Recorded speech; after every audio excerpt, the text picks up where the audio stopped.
being here. It is so wonderful to see this many people taking interest in what we're doing.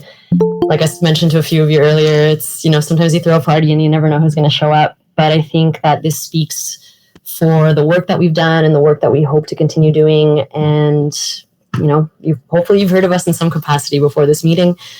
And if you don't know all about us, then, we hope to inform you on everything that's been going on. So yeah, thanks for joining us. Thanks so much for being here with us. So here's the agenda. I'm going to brief you a bit on our history and our background. Then I'm going to give you the report of what we've accomplished over the last year. And Philip is going to give you a budget report. Then we're going to discuss what we hope to do in the coming year. And we're going to talk about how any of you can get involved. And then we will answer any questions you may have. In the meantime, please keep your questions in the chat and we'll try to make it all happen through there. And we'll get through this and hopefully, leave you feeling with good vibes about all of this. Awesome.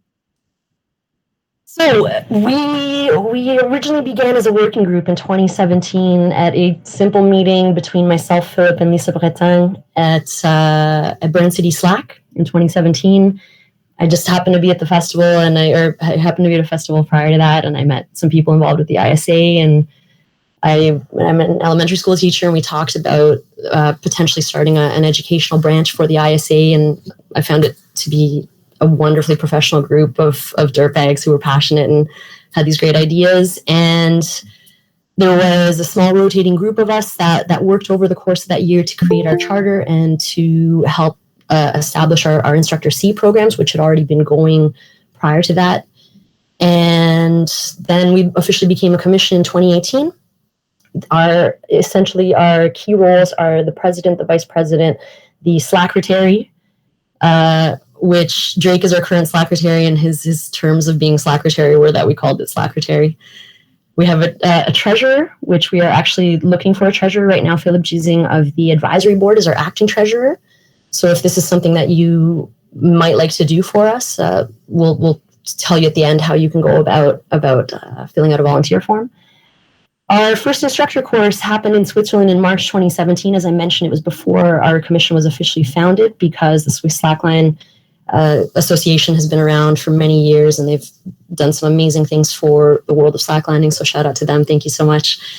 And the first rigor cert happened in Germany in 2018. And since then, we have over 300 instructors representing 27 countries and over 60 ISA certified riggers, which is pretty amazing when you consider that we're a bunch of volunteers who get to these festivals as we can and provide these courses and certifications as we are able to. So yeah, and in that time, we've also developed a variety of educational content because we figure having resources that people can generally access will also be an amazing way to be in contact with the community. So,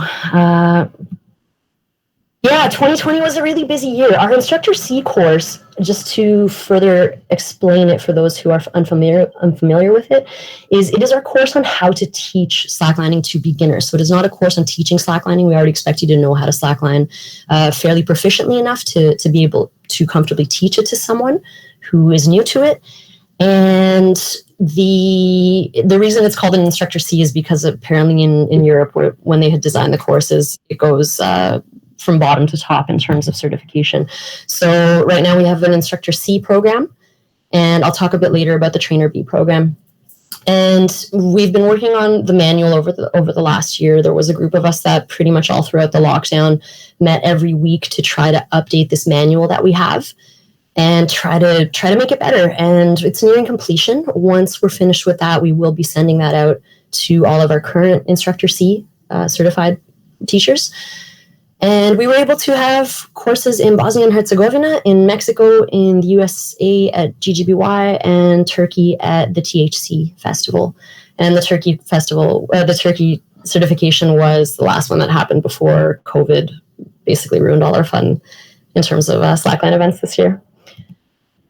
So there was a rigor certification that was able to happen in Switzerland, and this was post-lockdown. Prior to this certification, We were supposed to provide rigor certifications in France and Italy, and we had to cancel those because of COVID, because those festivals were canceled, those events.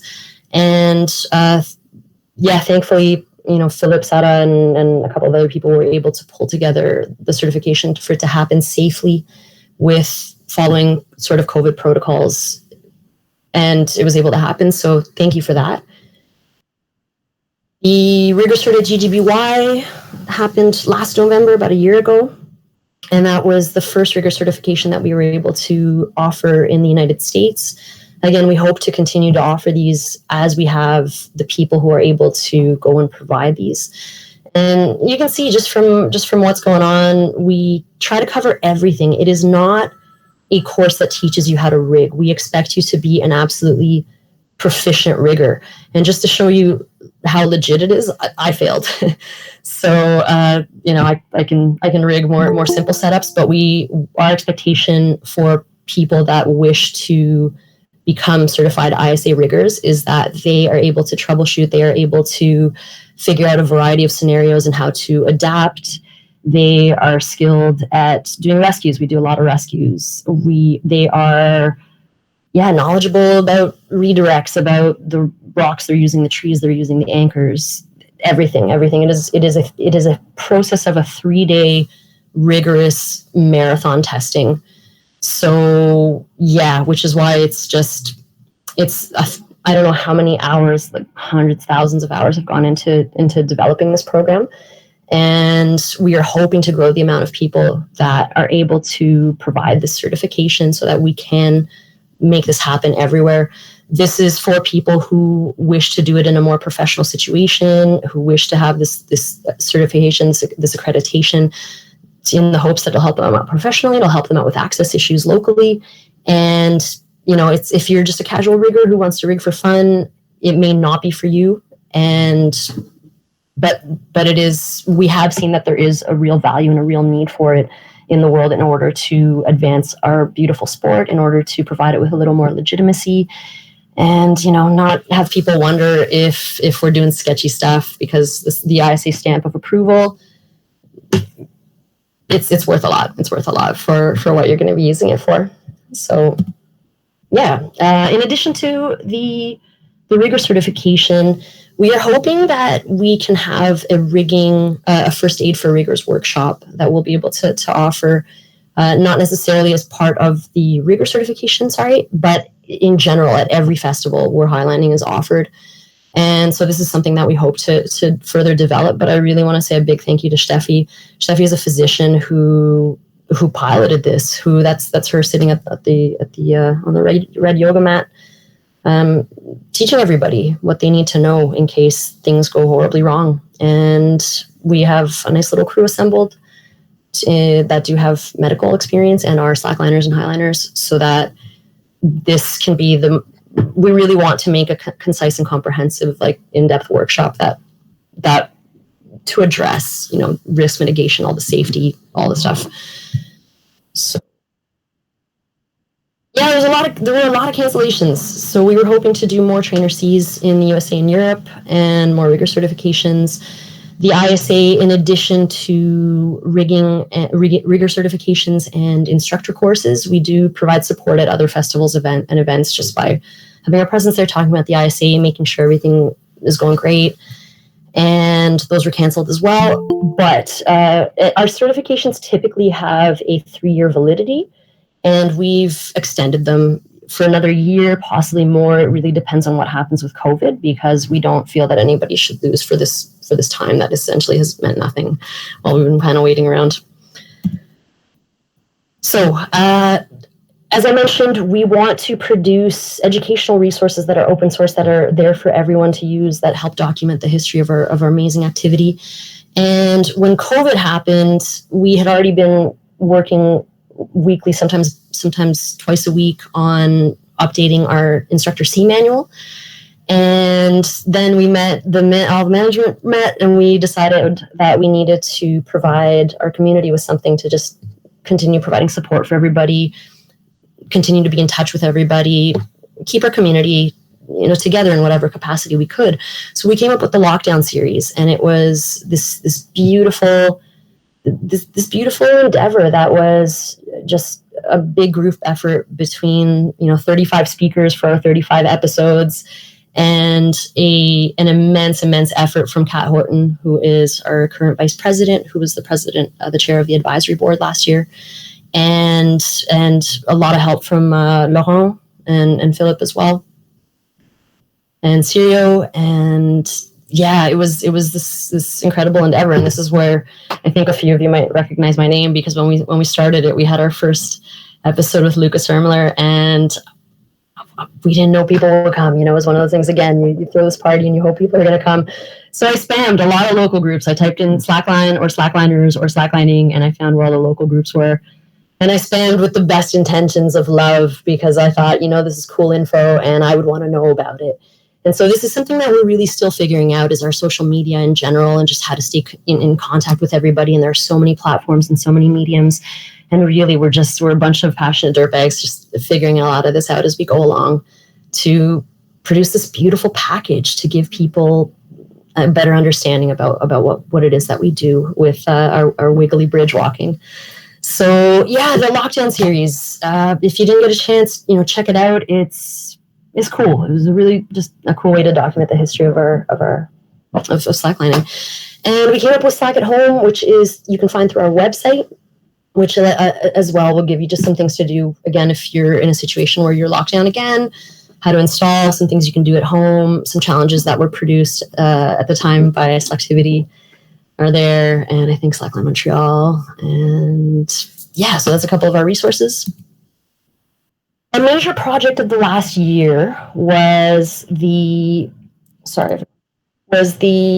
our beginner tutorial series. So the idea with this was, again, just motion, like getting our name out there.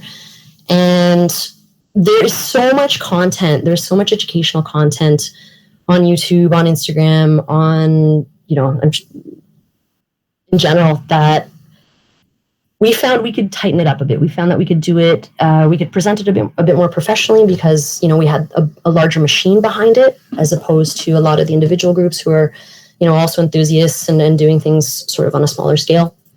And if you can believe, these videos cost us $250 each to produce, and they are highly professional. They're incredibly well done. Thank you so much, Kata and Kfir from Smiley Videography and Photography. They were just so well done. They were so well done that I got to give a shout out to my friends in Iran, Narmin from Temetline and Hyperslack, who they were so enthused about that first video that we put out, that they translated it into Farsi, into Persian right away.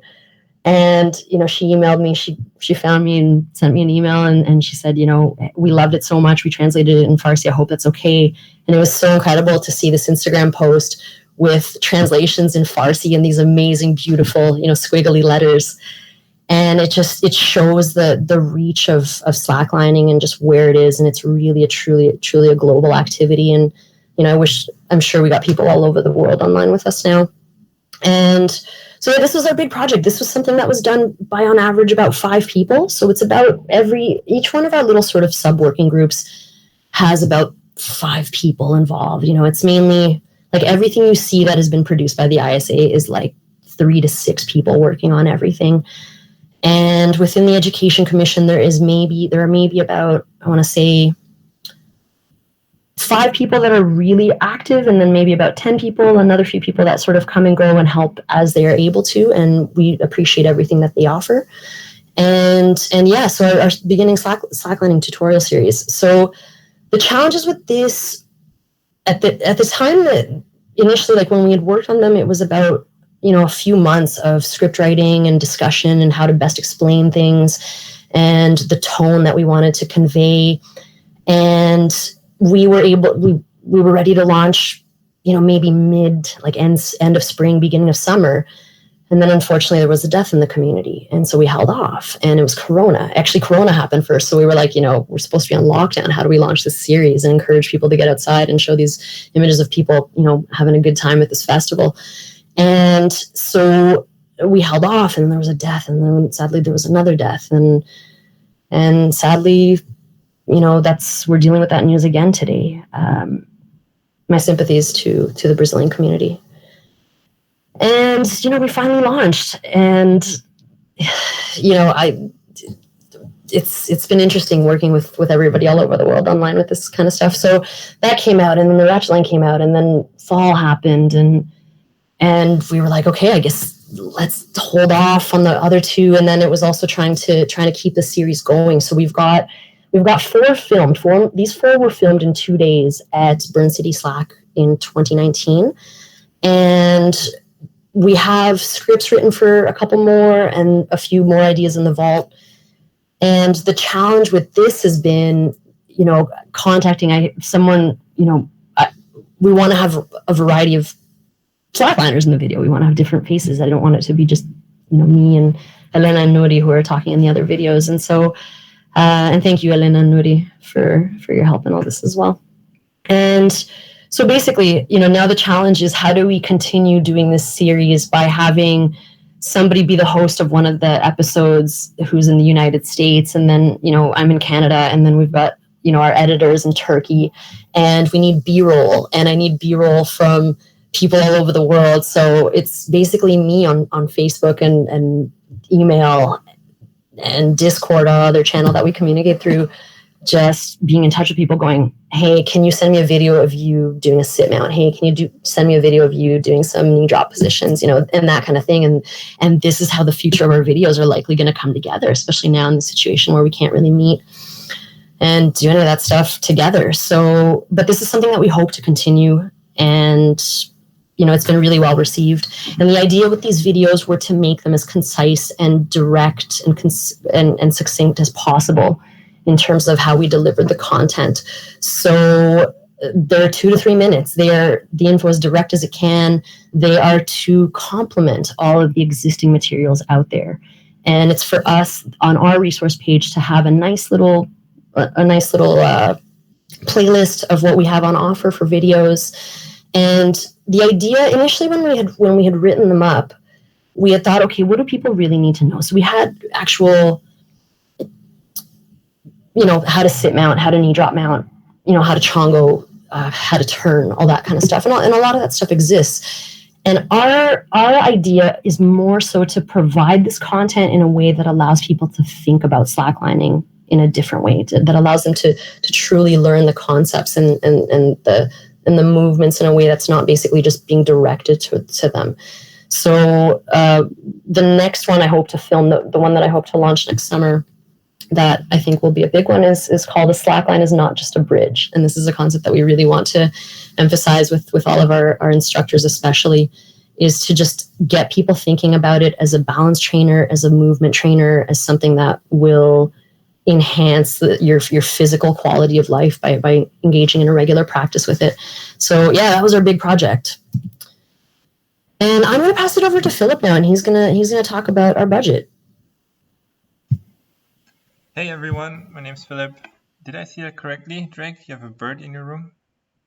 That's nice. That's great. Philip, are we presenting okay still? Is everything still looking good? That's perfect. So okay. in front of you, you see the budget for 2020. And I don't know if the resolution is any better for you, but you can probably see a lot of crossed out stuff.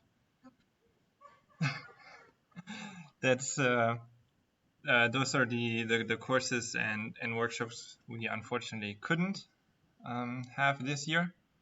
Nevertheless, as Mariana mentioned, we managed to have 2, one in Turkey, one in Switzerland.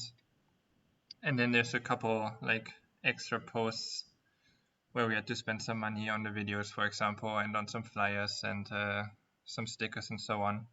So usually for an annual budget for the Education Commission, we are looking at anything between 10 and 5,000 euros. That's in and out, so we don't make any profit.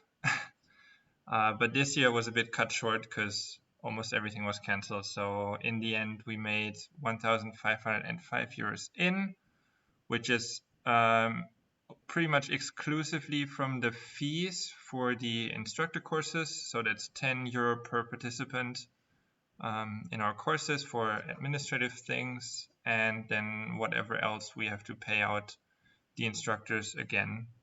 So what you see is basically just the 2 courses we organized. Yeah, and that's pretty much it. If you have any questions about our budget in the end, I can answer them, but there's not much to it. Cool. Thank you, Philip. No problem. So yeah, Vans, I'm gonna just add on to Philip's commentary on the budget. So as you can see, we don't have a very large operating budget. We're a bunch of dirtbags. We really don't have a huge amount of money. So I think overall, like Thomas's presentation during the ISA annual meeting, he explained that, yeah, we basically have an operating budget of $3,000. And when you compare it to the International Alpine Association that we're affiliated with, who have an operational budget of $300,000, it's, we're the little engine that could. We're doing the best that we can with what we have on offer. But as you see, like everybody who works for the ISA, we're volunteers. The only time you do get some payment out of the ISA is if you provide a rigging course or an instructor C certification, and it's a pretty small amount of money when you compare the hours of work that you're putting in for that role that you're playing for us when you provide a course. And really the point of the honorarium is really to just like help get you to the festival, to help with your travel costs, and that's what it is essentially. Like the benefit of doing this is that, it looks great on the resume and you get to party for free. So, you get to have these cool travel experiences that are in part subsidized by your contribution. So yeah, we'll get approached by people saying, hey, we have this idea, is there any funding? And I'm like, no, I wish, for me in the last 3 years since I got involved, I haven't traveled for anything else. Like, it's just been slack life and I've loved it. And it's been totally on my own dime. But what has helped is the fact that if I do provide a course, or, as ISA, it's easier for us to get into volunteer positions, and that's it. And then we just kind of represent the ISA, again, as a passionate group of dirtbag and slackers that want to help bring legitimacy and, good notoriety to our wonderful sport. So our outlook for 2021 is we want to finish the instructor C. I'm hoping my idea is for our current group and for anyone who does join us in the future as a volunteer or as a representative to get started again in January. I know this month is going to be a bit crazy, and it's kind of this like, because for us in the Northern Hemisphere, it's kind of colder. We're not getting out as much. And for the Southern Hemisphere, they're going to be out playing. So it's okay. But as of January, what I'm hoping is that for the projects that we do begin, that I would like to have weekly meetings, especially to finish the instructor C. And the instructor C, what happens with the instructor C when you do have to recertify after the 3-year validity expires is that essentially it's a refresher. We're not going to give you the whole thing again, but the idea is to come up with modules that are essentially the refreshers are going to be the people who are recertifying, providing us with some sort of modules like how they would teach and games and exercises. And basically, we want our instructor Cs, in order to recertify our instructor Cs, we'd like to see what people have been doing in their teaching practice and to show us what kind of things they developed, what they've learned. And then that would be the recertification process, which we would hope to do every 3 years in the places that they were originally taught. But of course, if you've taken it in Bosnia and you're not going to go back to Bosnia, you can, find us somewhere else. But again, as we hope to offer this more and more as we have the people power, right now, I think, on the budget, there was a bunch of names crossed out. We've got maybe 10 instructors, I want to say. Philip, does that sound about right? Yeah, I think there's about 10 of us. Doing courses. That makes sense. Yeah. We want to continue providing more support and resources for the instructors. So, one of my ideas, an idea a couple of years ago was we started a folder called Share and Care, which for instructors, like I want there to be like a form letter for a director of a school, that's already outlined and it's there and the sample's there for to help out with an instructor who wants to contact a school, or, letters for access, like that kind of stuff. how to document, how to, liability waivers or samples, just all of these things that people don't realize are involved in administering a course, especially in a professional situation. So this is one thing we hope, that it's not just you show up, you take the course. We would like to develop this network of educators, and sort of with the ISA sort of being sort of the central hub that we can connect everybody through. We want to make more tutorial videos, as I mentioned, and we definitely want to connect with more communities. The longer I do this, the more I realize like how many people are out there teaching slacklining that are, they're providing workshops, they're working with children, they're working with seniors, and these are all things that I want us to be able to connect, so that we've got this amazing network, and it's really like a global effort to figure out how to advance the knowledge that we have for slacklining. I've mentioned this before to my colleagues and friends, but I look at slacklining like a martial art. There's a path from white belt to black belt, and I want us all to figure it out together, and I want us to build this together, all the educators in the world. So there are a few of us that speak. Well, yeah, I mean, we operate typically in English, but there's a few of us that speak French, Spanish, Portuguese as well. And if you speak any of those better and you're more comfortable in those languages, please contact me, and we can arrange something, because I know there's an entire Latin American community that have so much going on. Brazil, there's so much going on in Brazil. So just, if you know anybody who maybe is not in contact with us because of a language barrier, please let them know. And essentially, the goal for all this is to continue to promote slacklining in the friendliest, most welcoming, most accessible way we can.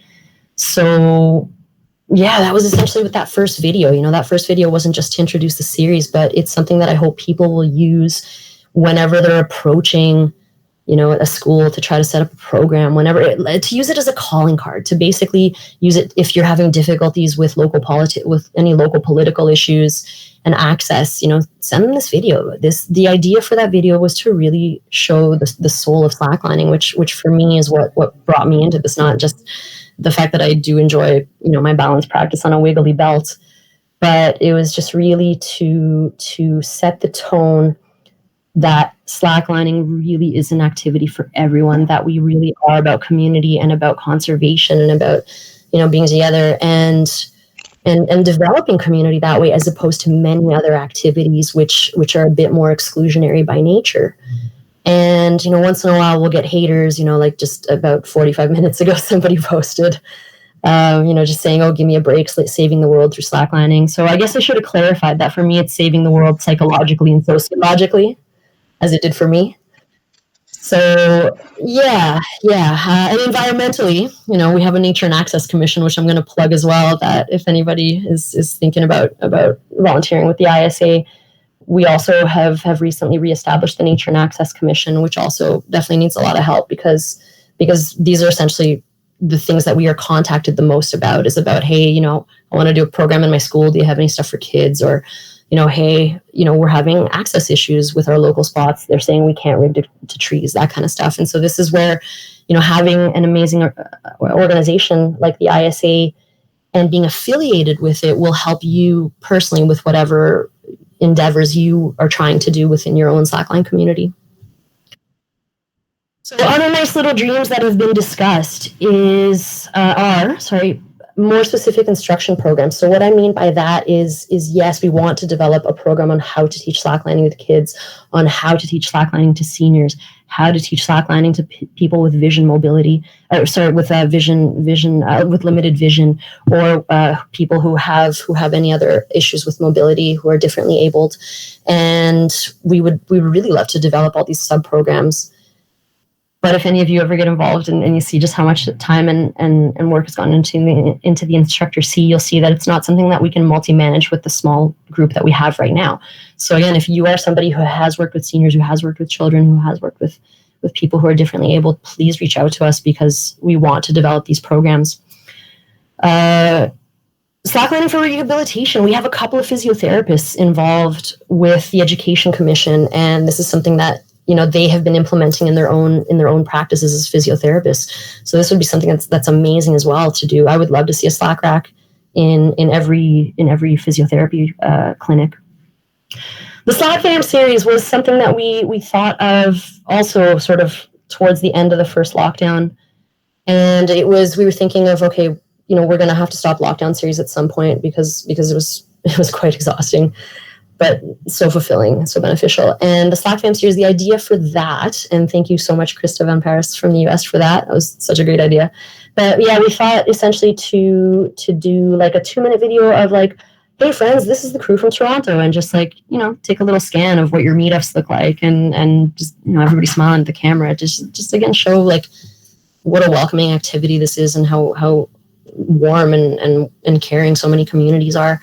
And also for people to be able to find people. So, the idea with the Slack Fam series was to through our YouTube channel and through our Instagram to just have like a collection of like, hey, this is what the people in Lima are doing. Hey, this is what the people in Cape Town are doing. This is what the people in Melbourne are doing. And, just show what it looks like worldwide. We want to make an intermediate tutorial series as well. Again, 2 to 3 minute videos explaining more challenging things, but that'll come, who knows, at some point. And my dream is to have ISA education conferences. I would love for there to be like a full day tacked on at the beginning of every festival that any of us can make it to, where we open up a forum to everyone who's involved in education or everyone who's interested to come and have discussions on how to develop these programs. So, have a forum on teaching slacklining to kids, where we talk about with people who have had experiences doing this and get their ideas. And it's not just a small group of, friends that sort of establish this. It's every educator. It's calling all educators to get involved and to give us their ideas and to help develop these amazing programs. So it's really like a community global effort. So getting connected and getting involved. You can volunteer as an individual, as I mentioned, but if you are an organization or a group and you've been doing amazing things for slacklining, we would love to partner with you. And partnering is really what it comes down to, is we kind of give each other our seals of approval. So right now our current partners are How Not to Highline, Are You Slack from the UK. Shout out to Ben. Thanks for joining us. Slack Training from the United States, and Balansa Slackline from Slovenia. Each of these groups have essentially been doing something within education, within their own communities, within their own circles, and are continuing to work within the realms of slackline education with what they're doing and what they're promoting. Balansa, for example, Micha, hello, thank you for joining us. Balansa is a slackline manufacturer from Slovenia, but he's the only one who provides a little instruction booklet on like a training booklet on how to use your slackline and how to improve, and amazing ideas for other little ways to play and train on it. So, and he's been doing that for, over 10 years in Slovenia. So cheers to him. Thank you so much. And Ben Hughes from RU Slack, he's essentially like helped develop slacklining all throughout the UK by just being everywhere, by teaching slacklining at festivals, at events, in prisons, working in communities with underprivileged children. So we would love to hear from more people. The Yoga Slackers, we're hoping that we'll have a chat and we'll add you to the list, and Climb Up India, which is another organization that works on bringing kids to the outdoors. So yeah, there are so many groups like this all over the place that let's get together, let's get connected. And as I mentioned, if you want to volunteer as an individual, in the chat, we're going to link our link to our form. So we would need you to fill out a form. To be completely honest, within these 3 years, it's really been recruiting. It's been, Drake Sweet. Hello, Drake. Thank you so much. Shout out to Drake, who's our new Nature and Access president, but he's also the Slackatary, and I'm the Slackatary of Nature and Access. So we're helping each other out that way. But Drake was an instructor C student in Slovenia, and he was amazing. So I had to recruit him, had to bring him on board. And this is essentially how it's worked. So for those of you who haven't had the opportunity to meet us anywhere, please fill out that form. Tell us what other skills and abilities you have in addition to being a passionate slackliner. I mean, if you're a passionate slackliner and you're game to help us out, yeah, apply anyway. But if you've got, we need a treasurer. So if you're organized and you know what to do in numbers, hit us up. If you are skilled at web design, if you're skilled at graphic design, if you know how to edit videos, if you are a good writer, if anything. Like essentially those key skills are so essential and so helpful and beneficial to helping all of this grow, because so many of us we've been learning as we go along. The website, we've all a few of us have learned how to use WordPress and just essentially how to lay things out, how to make things presentable. And so now, especially now during Corona, when it's kind of this like quiet time, nothing's really going on, some people are fun employed. It's this looks great on a resume, and I guess to give you a good reference. So yeah, if you're thinking of getting involved, as I mentioned, Nature and Access, we're looking, and Educom, we're always happy to hear from people who are passionate about sharing the knowledge and spreading the love. So yeah, just to give you an idea, this is like our shenanigans. So our meetings are essentially like we're a group of friends. Last night Drake and I were going over the slides for this presentation, and we were talking about just like how much fun we have working together. We're working together, we're doing something, we're working on a passion project that we love, and this came about from a big joke where during a meeting we were debating, like it was like, I don't know, 5 to 10 minute debate on like, what do we call this position, when we're teaching beginners? Is it cactus arms, or do you just tell people to put their arms up like a tree? So there was a big debate, and that's why my little headshot on Google is a little cactus, because this was just, I don't know, a joke among friends. But essentially, like, our meetings are pretty lighthearted. I typically will start 15 minutes late because we like to chat. Like, we're friends. We want to catch up. We want to hear about our awesome, Highline adventures and stuff. And then we start 15 minutes later, and we get down to the grind, and we produce as well as we can. And many of our projects have very, very loose and lengthy deadlines. So, I had wanted to connect with some of our hopeful future education partners before this meeting. But, we had to set a date and just crank some stuff out, because so much of our stuff just has these long deadlines, and especially now, time has no meaning. We don't know what we're preparing for. But, judging by the fact that we have over 20 people interested in hearing what we're about right now shows that slacklining is not going anywhere. Like, COVID's not going to put any sort of speed bump in our way.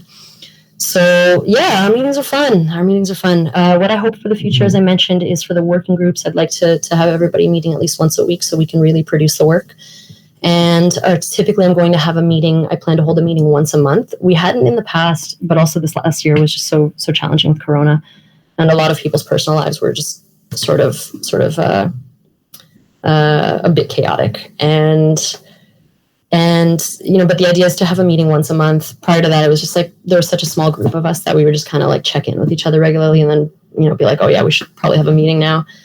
And yeah, but essentially we're a group of friends. Friends, for those of you who have joined us, please don't send me a Facebook friend request unless we meet, or unless you message me first or something. I'm happy to connect with anybody who wants to talk to me personally. But yeah, just please message me through, send me an email, or if you do message me on Facebook, just don't send me a random friend request until we know each other through some capacity.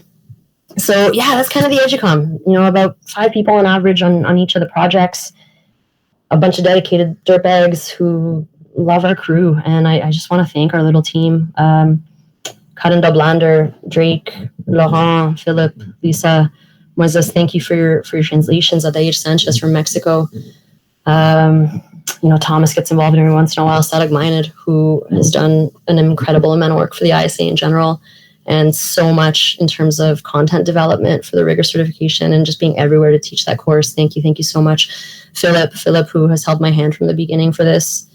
I hope I'm not forgetting anybody. I'm sorry. I've been trying to do this just from the heart without reading off of anything. So you can see that it's just such a genuine, it's been such a genuine and natural and organic process, and it's not going to stop. It's got a mind of its own now, and we're just going to keep going. So yeah, I can't believe I did all this in 45 minutes and 40 minutes. That's all the information I have. I guess we have some questions, but yeah, thank you everyone so much. This is our little pickle on the right to remind you not to be a cucumber on the line. Have good posture. And yeah, that's all I can think of in terms of the information. So I'll take some questions now.